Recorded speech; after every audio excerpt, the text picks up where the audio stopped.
Hello and welcome to Knock Off the Perch, where we talk everything Manchester United. We are trying to attempt a new series where we try and understand what the data says after each and every Premier League game or other games for that matter as well. And let's start with the 0-1 defeat Manchester United had this weekend. And obviously, the idea for this series also came through from the fact that Manchester United's underlying data was really good. So we thought, why don't we look at the macro picture at the underlying data for the match and see how Manchester United fared, how we compared to some of the other clubs. And we wanted to begin with a little bit of a macro picture. Where we started was with number of shots that each team has taken. And it was amazing to see, first of all, Manchester United had 22 shots in a game, which was a surprise for me because I don't remember last time Manchester United had 20 plus shots in a game. So this was great. And this came against an Arsenal team, a title contending Arsenal team, which was amazing. So 22 shots in the game, highest of any Premier League club in match day one.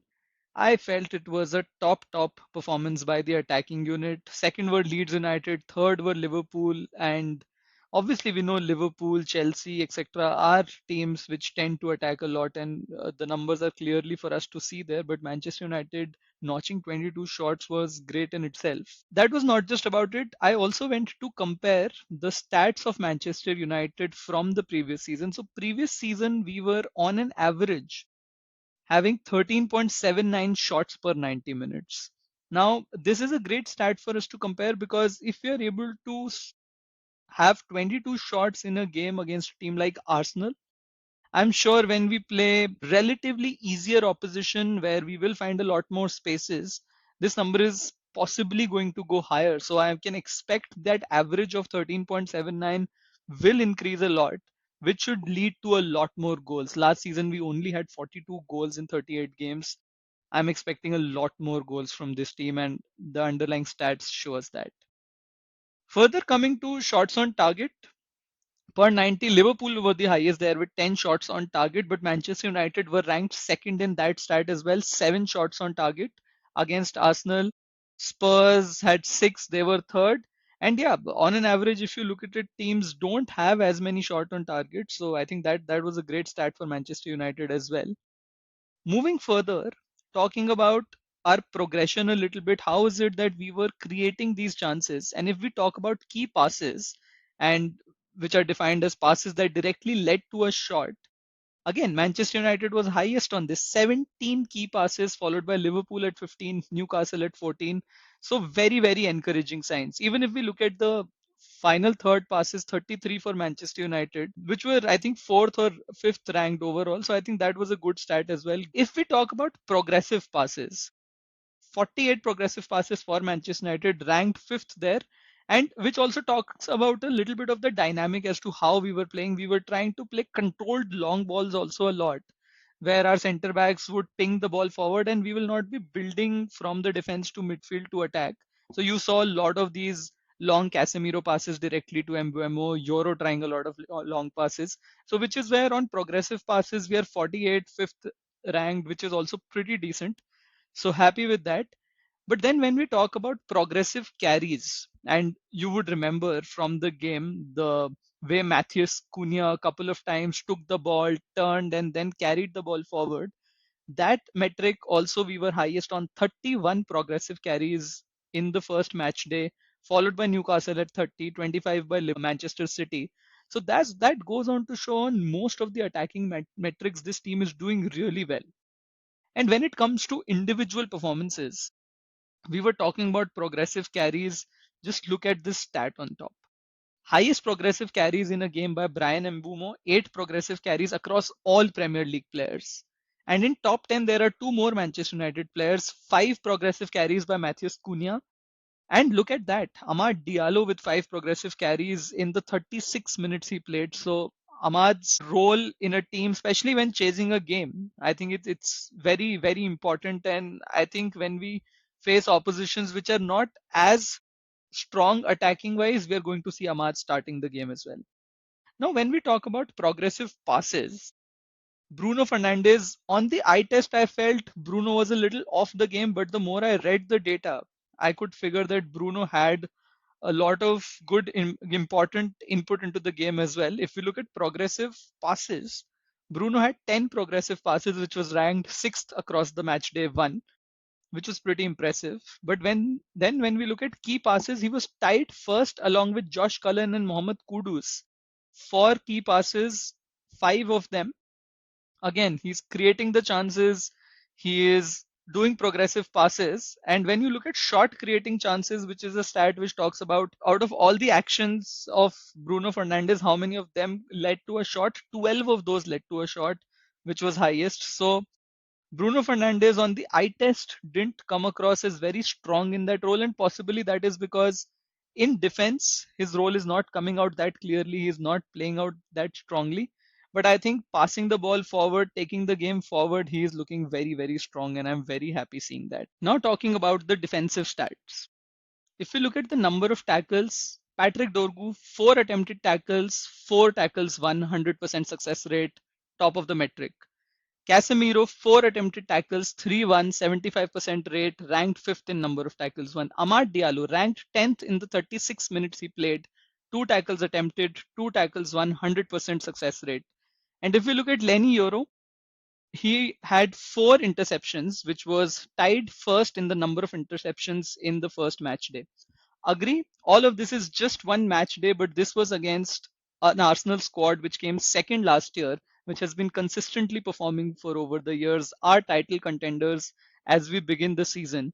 So if this attack and this defense is able to give a performance, I am very, very hopeful going forward. Now let's talk about the game itself and how the stats compared within the game between Arsenal and Manchester United. All right, so here are the stats of the game between Manchester United and Arsenal. 61% possession for Manchester United, dominated the play. 1.52 expected goals against 1.31 of Arsenal. But a little later, we will talk about a further nuance around that. 22 shots for Manchester United, 7 shots on target, outperforming Arsenal on all of those metrics. Now, the only area where I believe Manchester United were left lagging a little bit in comparison to Arsenal was the physical performance, and this squad has to beef that up a little bit. Arsenal covered more distance on the pitch, they ran more, they did more sprints in the game. So, which is where probably it was the state of play as well. They had to defend a lot, they had to come back a lot, and with the speed with which we were going forward, Arsenal had to do that. But then when we come to expected goals, the points that I wanted to make was expected goals from open play.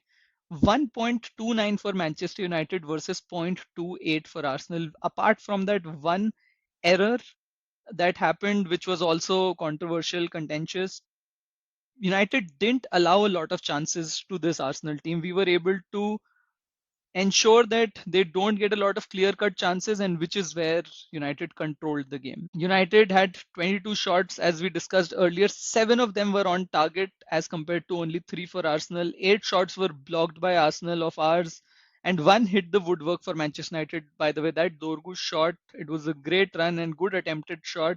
He should take more of those, I'm sure.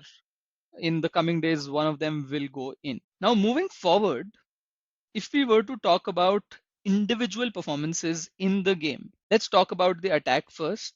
If we look at XG, Ricardo Calafiori, obviously it's highest in the game, but you have to discount that he was just there, present. So it doesn't speak so much about individual performances. But if you look at Brian Mbuemo, 5 shots, 0.42 xg created. Matthias Cunha, 4 shots, zero point 0.4 xg created. You can see how these new signings for Manchester United are able to create so many chances and create so many attempts at goal. I think this is going to be critical for Manchester United going forward. When we talk about chance creation, Arsenal is nowhere to be seen. Highest for Arsenal is Martin Odegaard, who created 1 chance. Apart from that, Fernandes, he created 5 chances. Mount created 2 chances. Sesko, in the little time he was on the pitch, was able to create 2 chances. So that worked out really well for Manchester United as well. If we look at defensive contributions, Arsenal had to defend so much, and William Saliba, barring a couple of contentious calls, he had the most number of defensive contributions. But followed by that were Lenny Oro and Matthias de Ligt, who put in a top performance in defense with 11 defensive contributions as well, and 10 for Matthias de Ligt as well. If you look at number of duels, Patrick Dorgu top of that list there, where he won 11 duels. Matthias de Ligt won 9 duels, and Cunha won 8, and Bruno won 7 of them. Finally, if we were to talk about the physical performance stats, if you look at the number of sprints, again, Brian Mbuemo 20 sprints in the game, highest across the game. Patrick Dorgu 18 sprints in the game. Matheus Cunha 12 sprints in the game. All of these players are Amorim players. Amorim is driving deep into this team. What needs to be done? How is it that they are expected to play? And now we are starting to see glimpses of that. Just based on these stats against a top team in Arsenal, if Manchester United is able to perform like this, I have very high hopes from this team. This team can do really well in the games coming forward, but now we need to convert them into the results. Going into the game against Fulham away from home, we need to convert these chances, shots on target into goals and win that game. That is going to be the most important for this team. Hopefully, we are able to do that, and this Manchester United team rises up the table. We will see you in the preview episode of the Fulham game. Thanks for joining in. As always, this is our perch. Let's knock him off. Until next time, stay united.